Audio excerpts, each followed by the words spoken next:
Claire Diao de la revue de cinéma AO Télé est avec nous. Bonsoir Claire. Bonsoir. Coup de projecteur ce soir sur le long métrage franco-sénégalais Félicité d'Alain Gomis, un film palpitant sur la lutte quotidienne d'une mère courage en quête d'argent pour payer l'opération de son fils accidenté. On regarde un extrait. Soko Fouti, Bissoto Salé, opération. Taki dolo, yomosi ya tembe, lelo suki, tembe siri.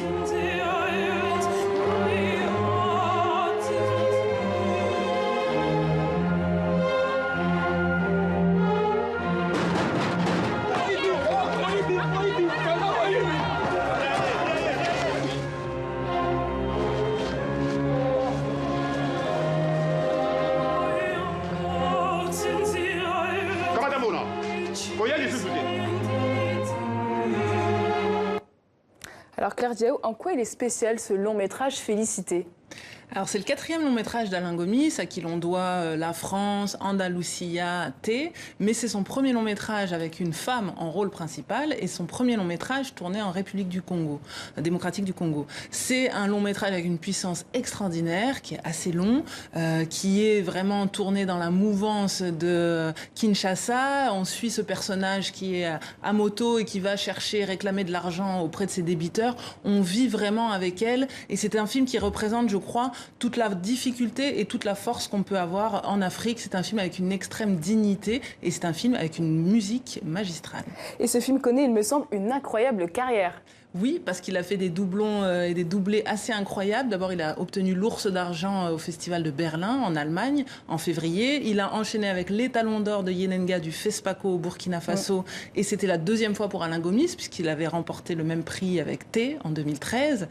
Il a ensuite glané des prix un peu partout à l'international. Mais surtout, il vient d'être nominé aux Oscars du meilleur film étranger. C'est la première fois pour le Sénégal.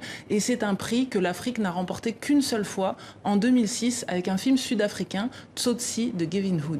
Et il semblerait aussi qu'Alain Gomis soit parrain d'un festival où sera projeté Félicité, un festival sénégalais. Tout à fait, c'est le Banlieue Film Festival qui célèbre cette année sa 3e édition. C'est un festival porté par une association en banlieue de Dakar qui s'appelle l'association Ciné Banlieue. Et c'est une association qui a été créée par un cinéaste passionné, Monsieur Aziz Boy, qui nous a malheureusement quittés au mois de novembre dernier. Mais c'est un cinéaste qui a vraiment indépendamment, sans financement, encouragé toute une nouvelle génération de cinéastes qui commencent aujourd'hui à glaner des prix à l'international avec des courts-métrages. Et je vous propose tout de suite d'écouter en mémoire de Monsieur Aziz Boy, un petit témoignage.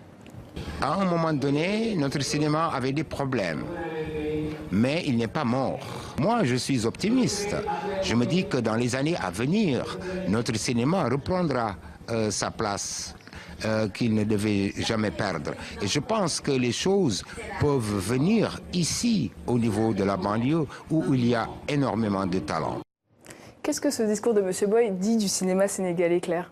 Vous savez, on dit souvent que les morts ne sont pas morts. Et je pense que là, dans son discours, le message qu'il nous dit, c'est que le cinéma sénégalais s'est certes un peu essoufflé, mais qu'il est en train de redémarrer. C'est vrai que le Sénégal a eu un rayonnement continental et international avec des cinéastes comme Sambène Ousmane, qui avait signé La Noire 2 en 1966, Paulin Soumanou Viera, grand critique de cinéma, qui avait aussi fait Afrique sur scène en 1955, Moussa Touré, Moussa Senabsa, Ousmane Ouliambaye, Djibril Diop Mambéty. Voilà, il y a pléthore de cinéastes sénégalais.